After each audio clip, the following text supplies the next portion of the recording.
Un asesino anda suelto. Es invisible, impredecible y devastador. Podría decirse que los virus acosan a todas las formas de vida que pueblan la Tierra. Y los científicos trabajan contra el tiempo para detener el próximo ataque mundial. Virus letales. Durante siglos, los virus eran algo sencillamente desconocido.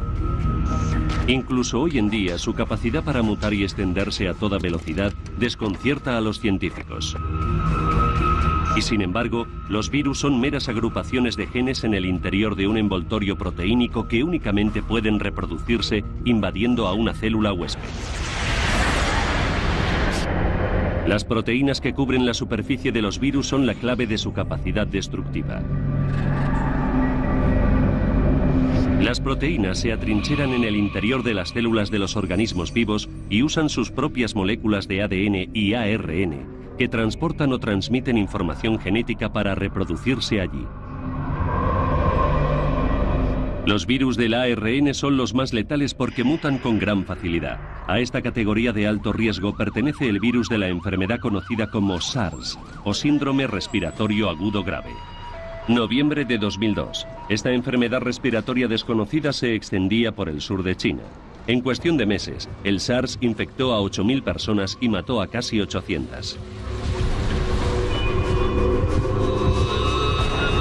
Los civiles vivían asustados e imploraban clemencia divina. Pero su destino se encontraba en las manos de este hombre, el profesor Yi Wan, un especialista en gripe del Hospital Queen Mary de Hong Kong. Él fue quien se hizo cargo del caso del SARS. Al parecer, el virus se transmite a través de un estrecho contacto personal, por lo que existía el riesgo de que se propagara rápidamente. La prioridad era aislar el virus, encontrar sus orígenes y precisar el modo de transmisión. El sur de China es un caldo de cultivo perfecto para los nuevos virus. La combinación de densidad de población humana y animal convierte a esta región en una bomba de relojería vírica.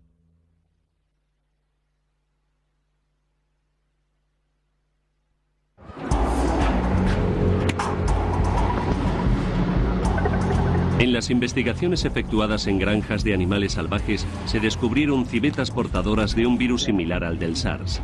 Los animales pueden ser un reservorio natural para un virus sin sucumbir a la enfermedad. Esos mamíferos parecidos a los gatos son sumamente delicados y alcanzan altos precios en el mercado. Pero ¿a qué coste para la salud humana? El riesgo de contagio es muy alto en las grandes ciudades, donde millones de personas viven en contacto constante con animales. Para no alarmar a la población, el profesor Wan viajó allí de incógnito, sin coche oficial y sin bata blanca. Era de vital importancia que conociera la situación y para ello procedió a inspeccionar los mercados de aves de corral, pues esos animales son potenciales vectores de la enfermedad.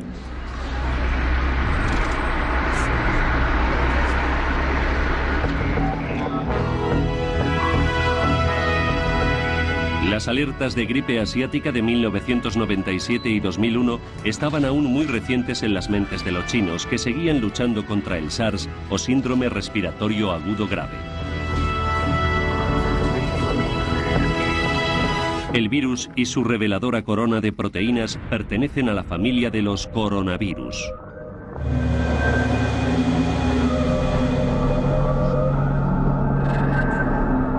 Este organismo tarda entre 6 y 8 horas en reproducirse dentro de una célula huésped.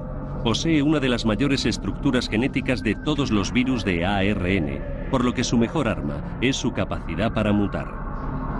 En un primer momento, las autoridades mantuvieron en secreto la aparición del SARS.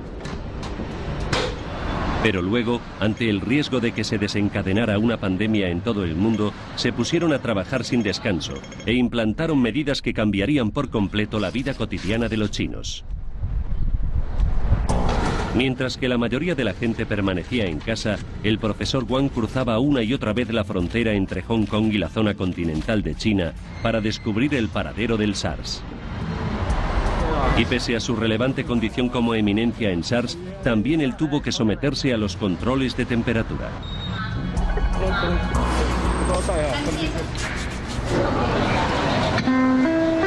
Las regulaciones en materia de higiene eran draconianas.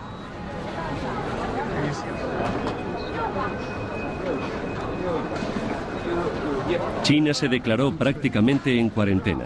Los principales aeropuertos examinaban a los viajeros con detectores térmicos y se interceptaba a quienes tenían una temperatura superior a lo normal.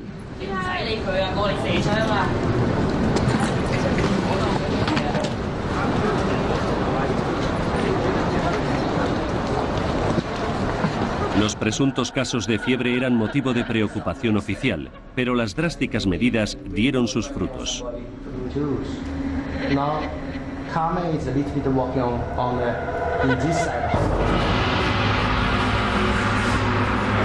El virus dejó de propagarse casi tan rápido como empezó a hacerlo. Sin embargo, el profesor Guan y su equipo permanecieron alerta. Médicos y enfermeros tenían la certeza de que el SARS regresaría. El profesor Guan considera que el próximo brote será aún peor, ya que el virus mutará para sobrevivir. Siempre que un nuevo virus mutante como el SARS amenaza a la humanidad, los científicos vuelven la mirada a la infame gripe española de 1918. España fue el primer país en hacer públicos casos de la enfermedad, 8 millones solo en su territorio, pero aquello no era más que la punta del iceberg. Hoy, en el Instituto de Patología de las Fuerzas Armadas de los Estados Unidos, el profesor Jeffrey Taubenberger trata de garantizar que no vuelva a producirse una catástrofe igual. Lo que sabemos en estos momentos es que probablemente todas las personas vivas en el año 1918 respiraron el virus de la gripe, aunque solo entre la mitad y un tercio enfermaron. Eso sí, un elevado porcentaje de los enfermos falleció a consecuencia de la gripe.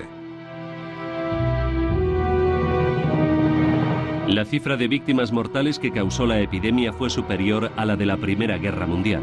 Hoy por hoy, se cree que entre 50 y 100 millones de personas perdieron la vida en poco más de un año. Los enfermos se ponían azules, los pulmones se les llenaban de fluidos y literalmente se ahogaban en cuestión de días, a veces incluso horas. Casi la mitad de las víctimas estadounidenses en la Primera Guerra perecieron de ese modo. Y en aquel momento, nadie sospechaba de un virus. Las claves del misterio de la gripe española se encuentran en los archivos de las Fuerzas Armadas estadounidenses. Allí hay diminutos bloques de parafina en los que se conservan millones de muestras de tejidos procedentes de víctimas de la enfermedad. En 1996, el profesor Taubenberger empezó a secuenciar el genoma, es decir, a trazar el mapa genético del virus. Pero el banco de tejidos carecía de suficientes muestras bien conservadas para crear un retrato completo del asesino. El profesor Taubenberger necesitaba la ayuda de un tenaz buscador de virus para encontrar más muestras.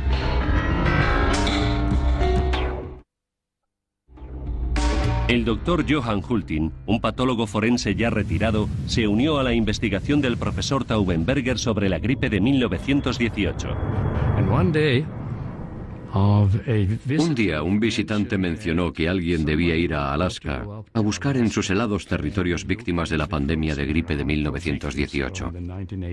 Cuando lo oí, supe que esa misión era perfecta para mí. Aquella fue la segunda expedición del Dr. Hultin a Alaska. La primera tuvo lugar en 1951. El momento en que vi a la víctima número 11 fue increíble para mí. Su descubrimiento me hizo muy feliz. Sabía que allí hallaríamos material genético del virus de la gripe de 1918. Esto es una foto de mujer que encontré enterrada a unos 2 metros de profundidad en un paraje helado de Alaska. Murió durante la pandemia de gripe en noviembre de 1918 y se momificó de forma excepcional. En vida había sido obesa, por lo que sus órganos internos se preservaron muy bien. De ahí que encontrara muestras pulmonares tan útiles para usted. Johan puede que no reconozca esto, pero son las muestras de tejidos que nos envió desde Alaska, las que encontró congeladas. Nosotros las procesamos para poder observarlas al microscopio. ¿Pero es peligroso desenterrar un virus letal? Estudiar el virus de 1918 no supone riesgo alguno para nuestra seguridad. Estamos extrayendo diminutos fragmentos del virus de la gripe de tejidos pertenecientes a personas que murieron a causa de esta enfermedad hace 80 años. Y en esos tejidos no queda ningún virus vivo. El profesor Taubenberger y sus colegas emplearon una nueva técnica de duplicación para reproducir de forma artificial el ARN del virus de 1918. Una década después, por fin ha logrado completar la secuencia.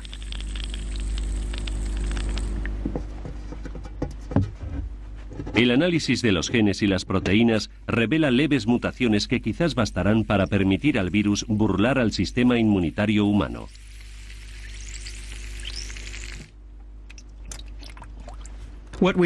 Pensamos que el virus de 1918 surgió de una forma muy inusual de gripe aviar, que en nuestra opinión fue adaptándose a los humanos poco a poco, a lo largo de un par de años.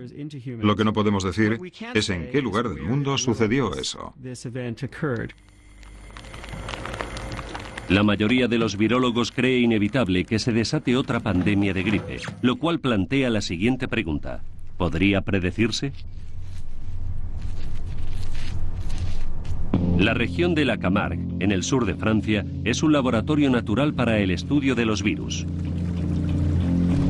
En este lugar, las aves migratorias, sobre todo las acuáticas, ponen a disposición de los científicos un enorme reservorio móvil de gripe.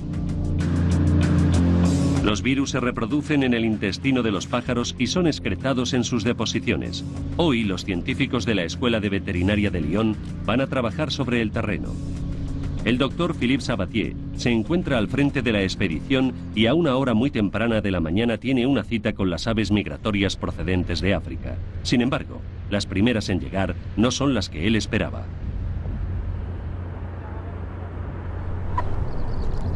Es increíble. Está un poco cansado. Todos los años varios miles de millones de aves regresan a Europa para pasar el verano, y lo hacen a través de la Camargue, el delta de un río que se extiende a lo largo de casi 1000 kilómetros cuadrados. Antes pensábamos que los animales tenían virus particulares, al igual que los hombres. En definitiva, que cada especie tenía sus propios virus. Pero la historia reciente de la virología nos ha llevado a comprender que ciertos virus pueden pasar de una especie a otra indistintamente.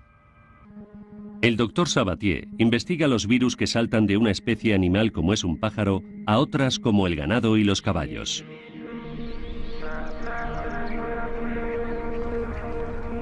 Los granjeros locales ayudan a los científicos a efectuar un seguimiento de los animales para poder controlar los virus aviares.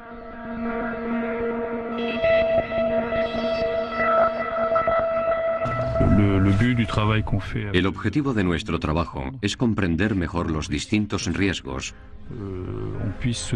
para poder reaccionar con mayor rapidez y de ese modo evitar la propagación. Por suerte, la barrera de las especies no es tan fácil de traspasar. Un virus se vuelve contagioso cuando se adapta a la acidez y al entorno genético y proteínico de su huésped. Y para colonizar a otro huésped, muta. El mayor temor de los científicos es que un virus transportado por un animal pueda infectar la misma célula que otro procedente de un humano.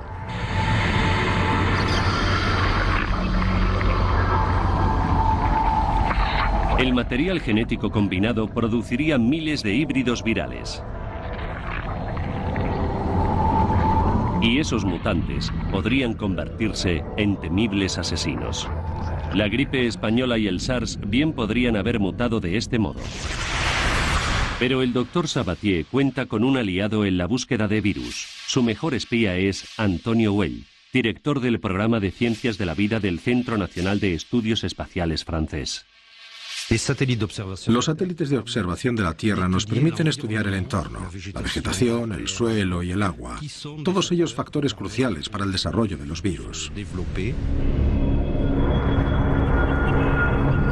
Su misión consiste en evitar que se materialicen los peores escenarios posibles, dignos de las mejores obras de ciencia ficción, como La amenaza de Andrómeda, de 1971. Está creciendo. ¿Qué demonios haces? Apago el oxígeno para exponerlo al aire de la habitación. No, Andrómeda está en el aire. Experimentad con vuestras vidas, maldita sea. Andrómeda se extenderá por todas partes y nunca podrán deshacerse de él. 5 minutos para autodestrucción.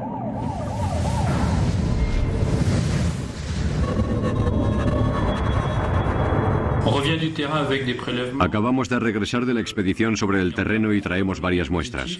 Probablemente encontremos algún positivo que procederemos a enviar al Instituto Pasteur para que aíslen los virus. ¿Tienes algún dato del satélite que sugiera un riesgo de epidemia hoy? Antonio Weil y Philippe Sabatier forman parte de un programa de seguimiento mundial llamado BIRD. Su objetivo es reducir el riesgo de propagación de los virus a través de los desplazamientos de las aves migratorias. Colocando microtransmisores vía satélite en los pájaros, los científicos pueden seguirles allá a donde vayan. Hemos recibido las últimas emisiones de las garzas. Algunas ya han llegado cerca de Mauritania.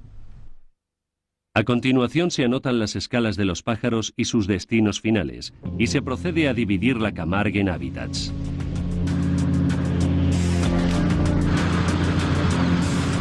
Las imágenes del satélite se cotejan con estudios aéreos de distintas especies de aves y sus poblaciones. Este año, debido a la abundancia de vegetación en la Camargue, los pájaros podrían permanecer allí más tiempo, lo que aumentaría el riesgo de una epidemia.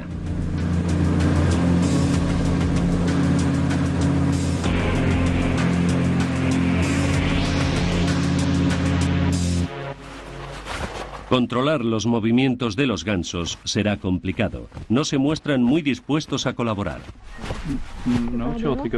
El doctor Sabatier quiere saber más sobre las pautas de su migración. El problema es colocar el transmisor.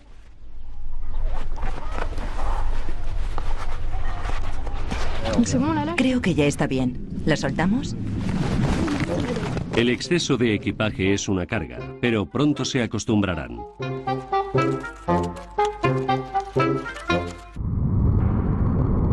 No todos los virus necesitan a los pájaros para desplazarse. El hombre es el vector de la viruela.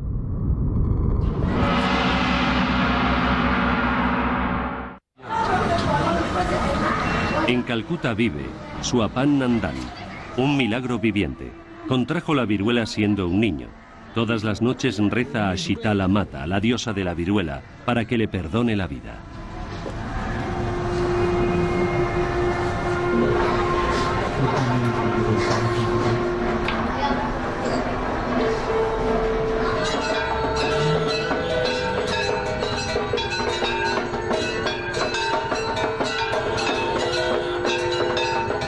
Hubo un tiempo en que las grandes pandemias se aceptaban como un castigo divino que había que sufrir con resignación.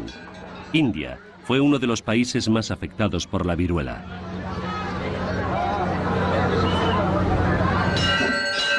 Antes de que existieran las vacunaciones multitudinarias, la única esperanza era la oración.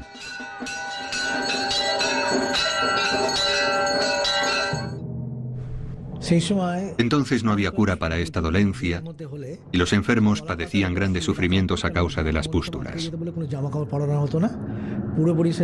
En un intento de encontrar cierto alivio, se envolvían en hojas de plátano que refrescaban el cuerpo y calmaban los terribles dolores de la piel.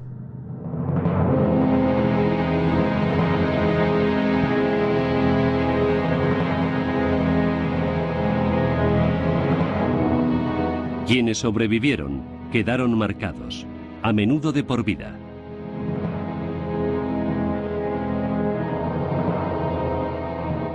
Un indio que hizo algo más que rezar por las víctimas fue el doctor Jaladi Kumar Sarkar.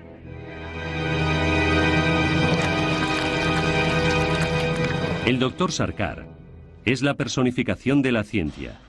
Este hombre creó el primer laboratorio de virología e impulsó el programa de vacunación nacional. Recuerda que los lugareños se aferraron a la religión y al principio rechazaron la vacuna.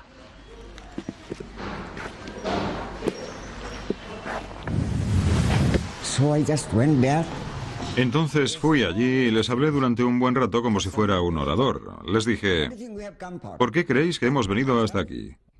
No por mí, sino por vosotros. Queremos protegeros. Y cosas así. Después de la conferencia accedieron. En los años 60, la Organización Mundial de la Salud lanzó una campaña mundial para la erradicación de esta enfermedad. En 1975, India se convirtió en uno de los últimos países en acabar con la viruela. La historia de esta enfermedad es larga y dolorosa. Los chinos trataron de vacunarse contra ella ya en el siglo VIII. Se autoinmunizaban inhalando un polvo elaborado con costras infectadas de víctimas. Más tarde, en Europa, ese mismo polvo empezó a administrarse efectuando una punción en la piel, método conocido como variolización. Fue el primer paso en la guerra del hombre contra todos los virus. Durante su último siglo en la Tierra, la viruela mató a más de 500 millones de personas. Otras varias decenas de millones murieron a causa de la rabia, la fiebre amarilla, la gripe y, por supuesto, del VIH, el virus del SIDA. Esta es una guerra defensiva en la que el sistema inmunitario humano necesita un arsenal de armas siempre cambiante. Cada mutación que experimenta un virus supone una amenaza distinta para nuestro sistema inmune.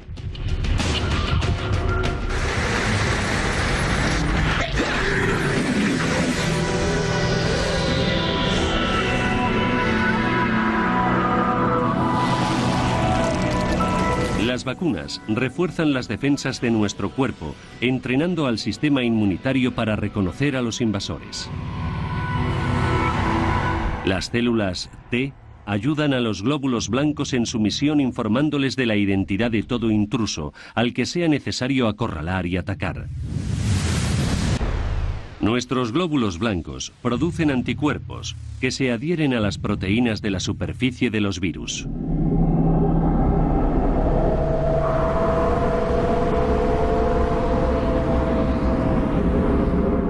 De ese modo, neutralizan al enemigo y acaban con él. Sin embargo, para crear una vacuna, los científicos deben entablar una relación íntima y personal con el enemigo. Este laboratorio posee lo que se conoce como nivel 4 de bioseguridad. Significa que en él, los astronautas del microcosmos pueden examinar virus activos sin riesgo alguno. Los virus tienen la capacidad de filtrarse a través del plástico y el cemento, pero gracias a materiales sintéticos como el poliuretano y a los trajes protectores creados para la industria nuclear, ahora los científicos pueden enfrentarse directamente a ese desafío con total seguridad.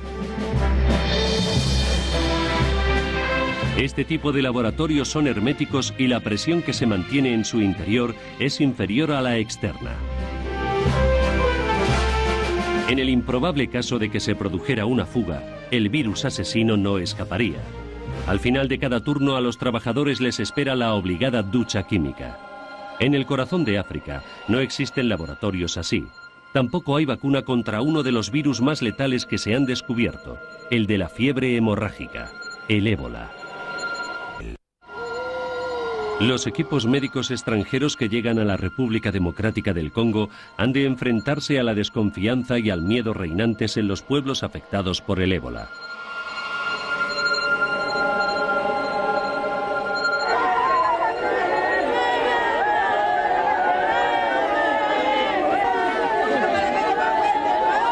El doctor Eric Leroy, un virólogo del Instituto de Investigación para el Desarrollo del Gobierno francés, o IRD, acude al lugar lo antes posible.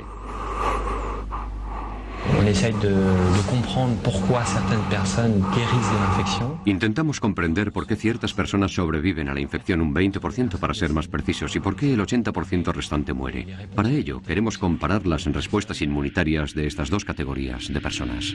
La estructura del ébola es filamentosa y a ella le debe su nombre la familia a la que el virus pertenece, la de los Filoviridae. Es uno de los más de una docena de agentes calientes que existen, que no son otra cosa que virus que se expanden y matan rápidamente. El ébola ataca al sistema inmunitario y destruye las células que bordean los vasos sanguíneos, causando hemorragias. El ébola está en nuestro pueblo. Cuando veáis llegar a las enfermeras, no las amenacéis. Están aquí para salvar a la gente del ébola. Y es importante que aquellos que hayan huido a las selvas regresen al pueblo. En las selvas viven muchos animales y algunos transportan impunemente la enfermedad. Esas criaturas pueden transmitir el virus a otras especies como puercoespines, antílopes y monos, animales que los lugareños suelen comer. El mero hecho de tocar la carne infectada representa un riesgo de contagio.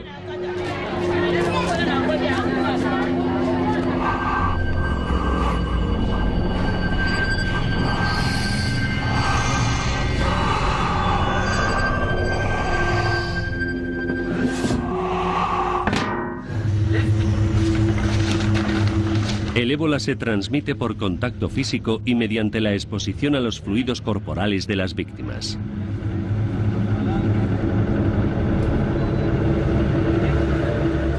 Por lo general, la muerte sobreviene una semana o dos después.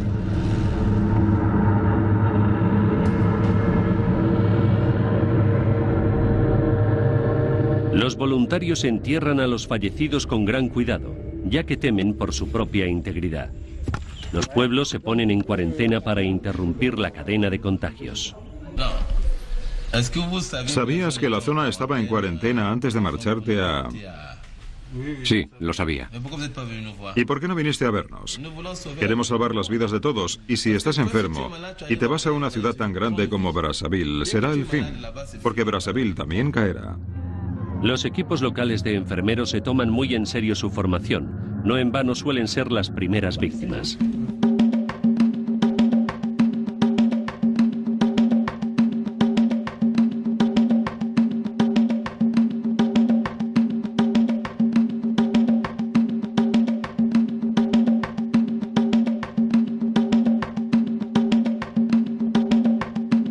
Cuando el calor es tan intenso como en la selva tropical, resulta muy tentador vestir ropas ligeras, pero esa decisión podría tener consecuencias fatales.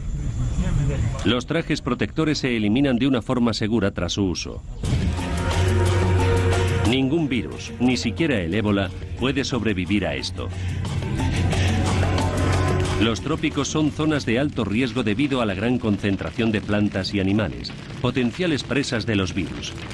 Y al adentrarse en zonas deshabitadas, los humanos sacan de su letargo a virus que llevaban largo tiempo inactivos. Los cazadores de virus van tras ellos. La acción del hombre ha modificado más de la mitad de la masa continental de nuestro planeta. Las repercusiones de nuestros actos no son ni mucho menos superficiales. La influencia del ser humano en la aparición de estas enfermedades y en los cambios que se han producido en la ecología mundial es enorme. En ese aspecto, somos nuestro peor enemigo.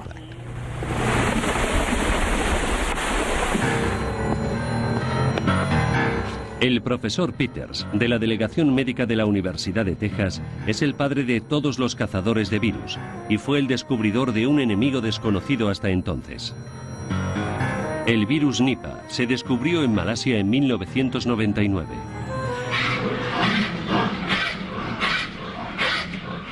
El Nipah se extendió a los hombres a través de cerdos que padecían enfermedades respiratorias. Los primeros en contraerlo fueron los ganaderos que criaban este tipo de animales. Se adoptaron medidas implacables para hacer frente a la enfermedad.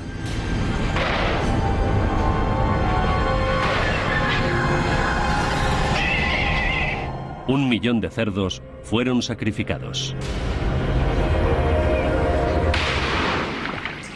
Pero para empezar, ¿cómo contrajeron ellos el Nipah? Los investigadores creen que el reservorio del virus era el murciélago y que él se lo transmitió a los cerdos. A los virólogos les preocupa que el Nipah haya infectado también a perros y gatos. Este virus puede franquear sin problemas las barreras biológicas, motivo por el cual el profesor Peters lo clasifica como uno de los descubrimientos virales más aterradores de todos los tiempos. Solo los virus anónimos y letales superan los controles de seguridad sin identificación. Buenos días, disculpe, ¿puedo ayudarle? Un nuevo virus de Asia. Soy el Dr. Peters. Dr. Peters, ¿puedo comprobar si tiene autorización para acceder al edificio, por favor? La gente siempre te pregunta cuál es el más grande, el peor, el que hace que te despiertes sudando en mitad de la noche y esas cosas. Pero lo cierto es que nadie sabe cuál será el próximo virus letal que aparecerá. Lo que sí podemos afirmar, en cambio, es que los peores virus son aquellos capaces de transmitirse de persona a persona. Ese es el grupo de virus que más nos preocupa.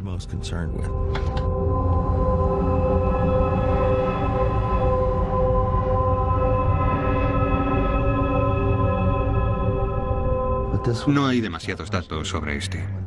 Dado que no existe una buena red de control, cuando todo sucede en otros continentes, carecemos de un buen sistema para estudiar los detalles de lo ocurrido. Y en mi opinión, eso nos pone en peligro. Cada 2 o 3 años, un nuevo virus ataca al ser humano. Nadie sabe de dónde procede, cómo se transmite o las dimensiones que podría tener una epidemia. Lo único que podemos afirmar con certeza es que tendrá lugar otro ataque con consecuencias fatales. Habrá millones y millones de muertes, y todo eso tendrá una notable repercusión, no solo en lo que a los muertos y enfermos se refiere, sino también en el ámbito de la práctica clínica, cuya naturaleza cambiará. Toda esta situación tendrá graves consecuencias para la economía. La gente no querrá subir a los aviones porque son cámaras cerradas en las que pueden circular los virus, y no habrá mano de obra para recoger las cosechas. En la Tierra viven más de 4.000 especies de virus, y sin embargo, el porcentaje de estos organismos que ataca al hombre es muy pequeño. Antes de sacar los virus de sus contenedores son sometidos a un complejo proceso bioquímico que culmina con su desactivación. De ese modo, los científicos pueden estudiarlos sin protección.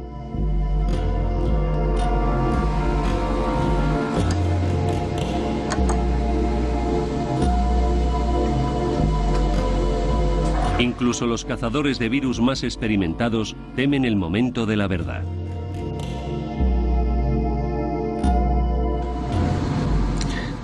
Eso es muy interesante. A mí me parece SARS. Sí, eso parece. Sí, echemos un vistazo a la micrografía para asegurarnos. Sí.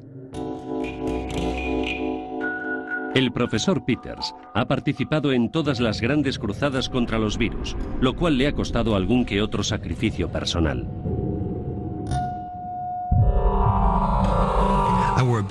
Llevé barba durante 20 años, pero en junio de 2003 decidí ir a Taiwán para trabajar en el brote de SARS. Y comprendí que tendría que ponerme una máscara que se ajustara muy bien a la cara para mantener a raya las partículas y protegerme. De modo que, adiós a la barba.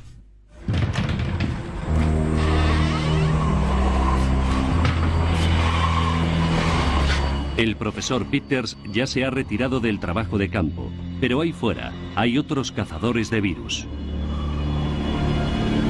El biólogo brasileño Luis Eloy Pereira y su equipo del Instituto Adolfo Lutz de Sao Paulo estudian a la víctima de una enfermedad desconocida. El suyo es un verdadero trabajo detectivesco que les obliga a buscar pistas del paradero del asesino fuera del laboratorio. El equipo inspecciona las cuevas, los campos, los bosques y los pantanos de Brasil en busca del virus. Renato, este animal es un vampiro porque es hematófago, pero además es un reservorio de arbovirus ya que vive en la selva. Los arbovirus se transmiten mediante insectos que se alimentan de sangre. El clima tropical de Brasil y la variada fauna y flora del país constituyen un entorno perfecto para el desarrollo de estos virus. Los arbovirus causan todo tipo de dolencias, desde fiebre moderada en los humanos hasta encefalitis o inflamación del cerebro, enfermedad potencialmente letal. Y los murciélagos y los roedores figuran nuevamente entre los sospechosos habituales.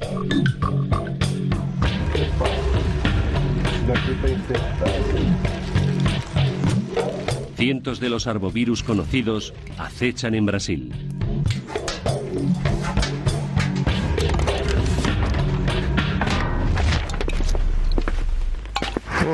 Renato, estos son los roedores que capturamos y en los que detectamos arbovirus, ¿te acuerdas?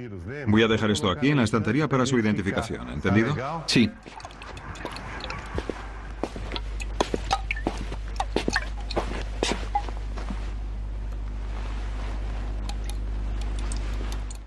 El profesor Pereira no solo estudia la identidad de los virus, sino también el modo en que traspasan las fronteras de Brasil.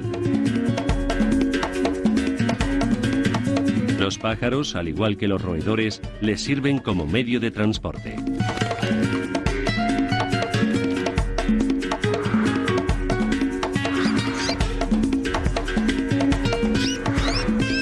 Brasil es un vasto corredor lleno de aves que migran de un hemisferio a otro.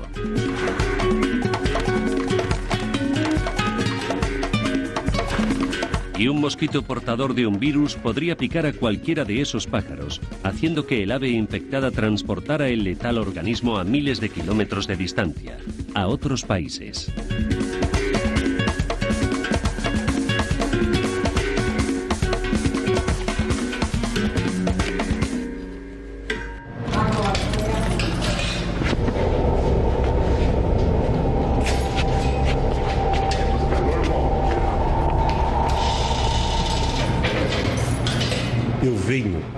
Llevo 35 años cazando virus. Mi equipo y yo hemos conseguido aislar científicamente 25 nuevos virus como el Rocío o el San Luis. Sin embargo, esta pasión puede resultar muy peligrosa. Una vez me contaminé con el virus Guaratuba y casi muero.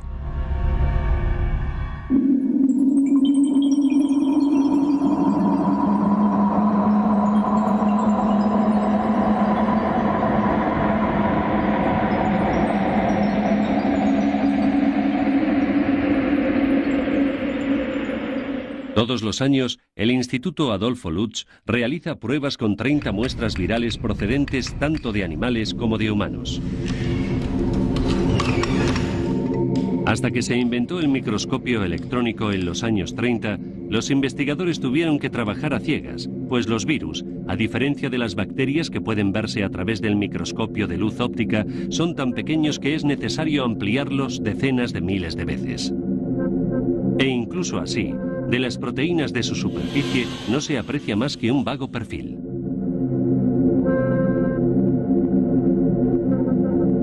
Aquí, un haz de electrones recorre un virus para dejar al descubierto lo invisible.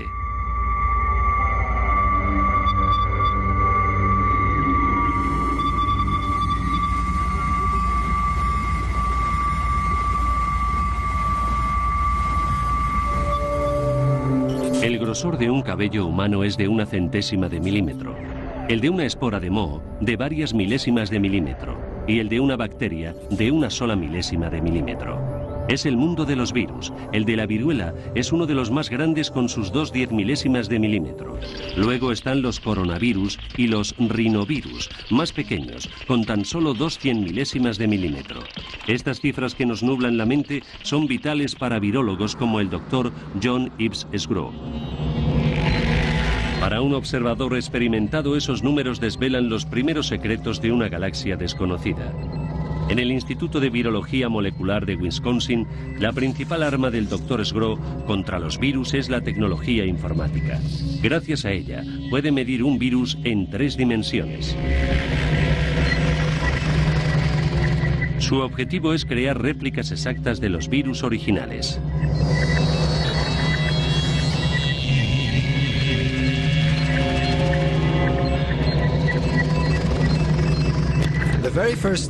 Para mí, ver por primera vez la imagen de un virus en la pantalla fue algo muy emocionante. De repente, a partir de todos esos grupos de números que normalmente no significarían gran cosa para nadie, cobró vida este nuevo mundo al que nadie había ido antes. Un nuevo mundo con montañas, valles y cañones, que podían trazarse en un atlas tridimensional de todos los virus.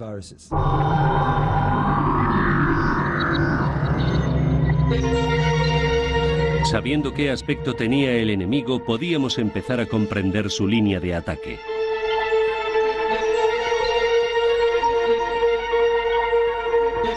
Pero entonces entró en escena un virus excepcional que eclipsó al resto.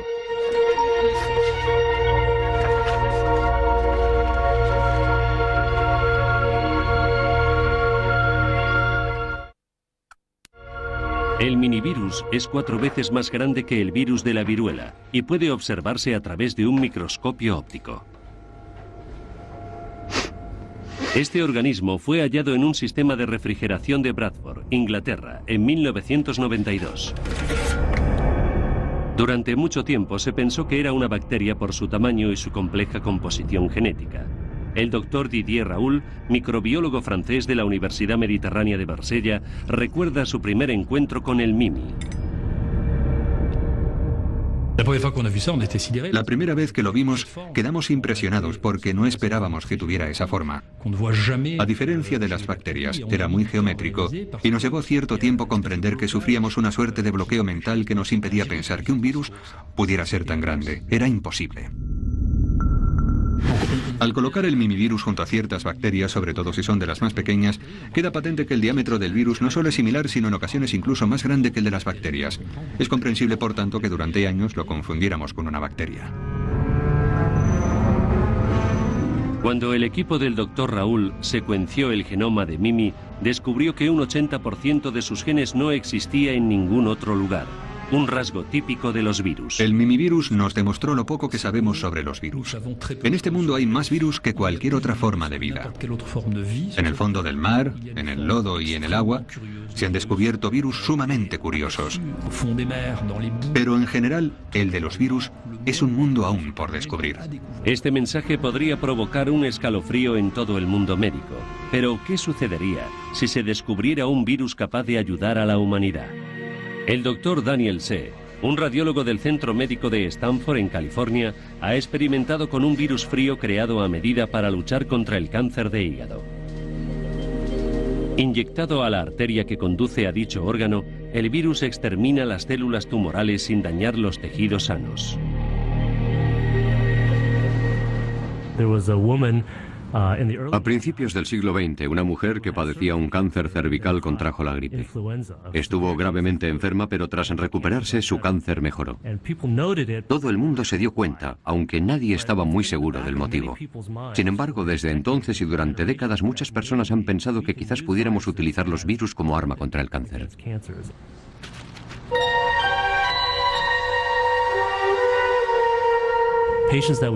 Pacientes a los que no dábamos más que unos meses de vida sobrevivieron como media un año más. No estamos ante un milagro, ya que la mayoría de esos pacientes acabó falleciendo de cáncer. Pero si logramos prolongar algo su vida. Estas son las imágenes del TAC de un paciente al que se aplicó un tratamiento con el virus Onyx. Cuando se tomaron estas placas, sufría un cáncer que ya se había extendido al hígado. Todas esas zonas negras que se aprecian en el órgano son tumores. 7 meses después de iniciar el tratamiento con el virus Onyx, realizamos un TAC de seguimiento y las imágenes revelaron que la mayoría de los tumores había desaparecido por completo. 7 millones de personas mueren de cáncer todos los años. Quizás algún día un virus común pueda curarlas.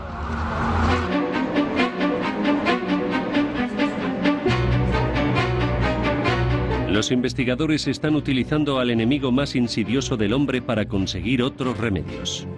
El profesor Anthony van den Pol, de la Facultad de Medicina de Yale, aplica el comportamiento viral al cerebro humano. Este hombre emplea los virus para acabar con tumores cerebrales y conducir hasta una célula defectuosa del cerebro el gen que necesita. Nuestro cerebro contiene 100.000 millones de células. Manipulando sus códigos genéticos, los virus pueden buscar en ese órgano ciertas células para matarlas o curarlas. Pero, ¿cómo controlar lo que sucede?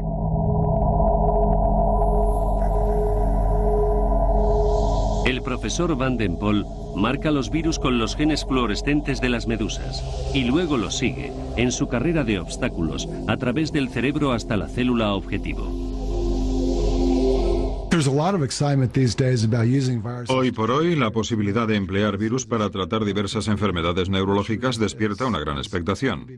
Y creo que el futuro será muy interesante, pues utilizaremos a los virus como medio de transporte para enviar genes a las células dañadas y también para destruir células malignas como las de los tumores cerebrales.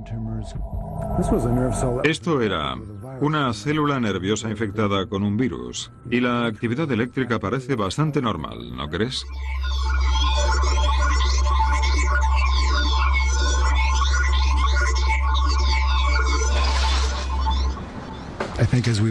En mi opinión, cuanto más sepamos sobre los virus, sus códigos genéticos y su comportamiento en el interior de las células, más cerca estaremos de poder utilizarlos en nuestro beneficio. Si los virus pueden destruir células tumorales ubicadas en el cerebro y prolongar la vida de las células sanas, quizás también sean la respuesta a la eterna juventud.